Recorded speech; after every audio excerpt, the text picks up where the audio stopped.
তো আজকে এসে পড়েছি তিতাসের মুজিদপুর গ্রামের জমিদার বাড়িতে। এই মুজিদপুর গ্রামের জমিদার বাড়িটি কিন্তু প্রায় 200 বছরের পুরনো। এই বাড়ির জমিদারের নাম কিন্তু শ্রী রামলোচন রায়। উনি কিন্তু তিতাস, হুমনা, মেঘনা ও মুরাদনগরের জমিদার ছিলেন। উনার এই বাড়িতে কিন্তু প্রায় 17টি উপরে ভবন এবং একটি দিঘি, 20টি পুকুর আছে। তবে জমিদাররা প্রথা বিলুপ্ত হওয়ার পর ওনারা ভারতে চলে যায়। বর্তমানে কিন্তু বাড়িটি পরিত্যক্ত অবস্থায় দাঁড়িয়ে আছে। 200 বছরের পুরনো এই বাড়িটি কিন্তু এখন কিছু কিছু জায়গা টিকে আছে। জমিদারদের গুপ্তধন কিন্তু এই জায়গায় লুকিয়ে রাখা হতো। এমনকি লালপুর বাজারের সাথে গুমতি নদীর পারে অনেক সুন্দর একটি জায়গা। এই জায়গা কিন্তু মনোমুগ্ধ করে অনেক সুন্দর বাতাস এসেছিল। লালপুরের সবচেয়ে বেশি সুন্দর জায়গা কিন্তু আমার কাছে এটাই ছিল। আসসালামু আলাইকুম guys, welcome to another blog video. So guys, বরাবরের মতো আরেকটি নতুন ব্লগ আপনাদের সবাইকে স্বাগতম। সো গাইস, আজকে ভিডিওটি কিন্তু খুব ইন্টারেস্টিং হতে যাচ্ছে। তো আজকে যাচ্ছি মুজিদপুর জমিদার বাড়িতে সাইকেল চালিয়ে। তো প্রথমে ঢাকারগাঁও রাস্তা দিয়ে ঢুকে গেলাম। অন্যান্য রাস্তা দিয়ে কিন্তু যাওয়া যায়, কিন্তু গ্রামের প্রাকৃতিক দৃশ্য দেখার জন্য এই জায়গা দিয়ে ঢুকেছি। তো ঠান্ডা লাগার কারণে গলাটা ভেঙে গিয়েছে, তার কারণে সাউন্ড এমন শুনতে পাচ্ছেন। তো এই পাশ দিয়ে কিন্তু হাসানপুর যায়, আর আজকে আমরা কিন্তু যাবো লালপুরের উপর দিয়ে। তো হাসানপুর থেকে লালপুর পর্যন্ত পুরোটা রাস্তায় কিন্তু অনেক সুন্দর ছিল। বিশেষ করে এই পাশের প্রত্যেকটা রাস্তায় খেয়াল করলাম যে সিসি ঢালাই করা হয়েছে, এবং কি লালপুরের সবচেয়ে বড় ব্রিজ কিন্তু এটাই। তো লালপুরে এই রাস্তাটা কিন্তু নদীর সাথে গিয়েছে, তার কারণে এই জায়গায় অনেক সুন্দর বাতাস আসে।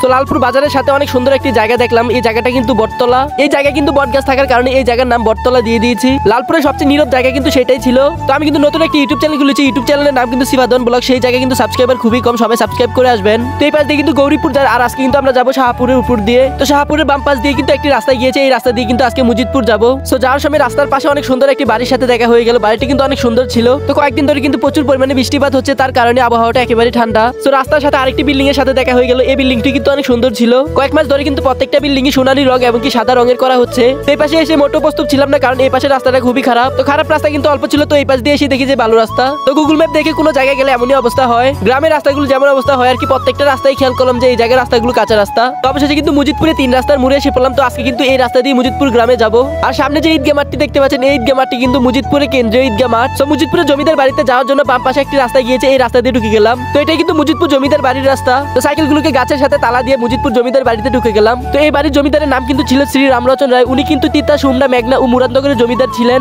200 বছরের উপরও এই ভবনগুলো কিন্তু এখনো টিকে আছে, কিছু কিছু জায়গা কিন্তু ভেঙে গিয়েছে। তো জমিদার বাড়িতে ঢুকে গেলাম। তো এখানকার স্থানীয় কিছু বাচ্চাদেরকে সাথে করে নিয়ে নিলাম। বাচ্চাগুলো নাকি আমার প্রত্যেকটা ভিডিও দেখে, তার কারণে আমার সাথে প্রত্যেকটা জায়গায় ঘুরেছে। তো এই বাড়ির উপরে কোন জায়গা দিয়ে উঠবে এই জায়গার বাচ্চারাও কিন্তু জানে না। তো এই সিঁড়ি দিয়ে উঠেছিলাম। তো সামনে গিয়ে দেখলাম যে কোনো জায়গা নেই, তাই এখান থেকে নেমে আরেক জায়গা দিয়ে ঢুকলাম। জমিদাররা এই বিল্ডিং গুলো যখন দিয়েছে, ওনারা কিন্তু একতলায় একটি সিঁড়ি দিয়ে উঠে যেত, তার কারণে কিন্তু প্রত্যেকটা সিঁড়ি অনেক উঁচা উঁচা। তো এই বাড়ির একেবারে উপরে উঠে গেলাম। তো এই জায়গায় কিন্তু অনেকেই ঘুরতে আসে। এই ভবনগুলোতে কিন্তু কিছু কিছু জায়গায় উপরে ওঠার জন্য সিঁড়ি দিয়ে দিয়েছে। আর এই সিঁড়িগুলো কিন্তু খুবই মারাত্মক সিঁড়ি। এই সিঁড়ি দিয়ে কিন্তু সবাই উঠতে পারবে না। জমিদাররা কিন্তু এগুলো অনেক মাথা খাটিয়ে করেছে যেন এই জায়গায় সবাই উঠতে না পারে। তাদেরকে সাথে করে নেওয়ার কারণে কিন্তু প্রত্যেকটা জায়গায় ভয় না পেয়ে উঠে গিয়েছি। আর এখান থেকে কিন্তু মুজিদপুর পুরোটা গ্রামে অনেক সুন্দরভাবে দেখা যাচ্ছে, কারণ এই জায়গাটা অনেক উপরে। সো সেখান থেকে নেমে আরেকটি সিঁড়ি দিয়ে আরেক জায়গায় উঠে গেলাম। আর এই জায়গা থেকে কিন্তু মুজিদপুরে প্রত্যেকটা জমিদার বাড়িগুলো দেখা যাচ্ছে। এই জায়গাগুলোতে কিন্তু যত্ন না করার কারণে প্রত্যেকটা জায়গাতেই গাছ হয়ে গিয়েছে। শ্রী রামলোচন রায় ওনার এই বাড়িতে কিন্তু 17টির উপরে ভবন আছে। প্রত্যেকটা ভবনে কিন্তু এখন ধ্বংসাবত্তে দাঁড়িয়ে আছে। আর জমিদারদের যত স্বর্ণ, টাকা পয়সা, এগুলো কিন্তু সব এই জায়গায় লুকিয়ে রাখা হতো। তো এই জমিদার বাড়িতে প্রত্যেকটা জায়গায় ঘুরে টুরে তারপর সেখান থেকে বের হয়ে আসে পড়লাম। তো সাইকেলগুলোকে তালা থেকে খুলে রাস্তায় এসে পড়লাম। তো জমিদার বাড়ির পাশে কিন্তু অনেক সুন্দর একটি ব্রিজ, ভাবলাম যে এখান থেকে ঘুরে আসি। তো এই মুজিদপুর জমিদার বাড়িতে কিন্তু অনেক বড় একটি দিঘি আছে, ভাবলাম যে সেখান থেকে ঘুরে আসি। তো এই জায়গায় যে সিঁড়িগুলো দেওয়া হয়েছে পানিতে নামার জন্য, এই সিঁড়িগুলো কিন্তু এখন ভেঙে গিয়েছে।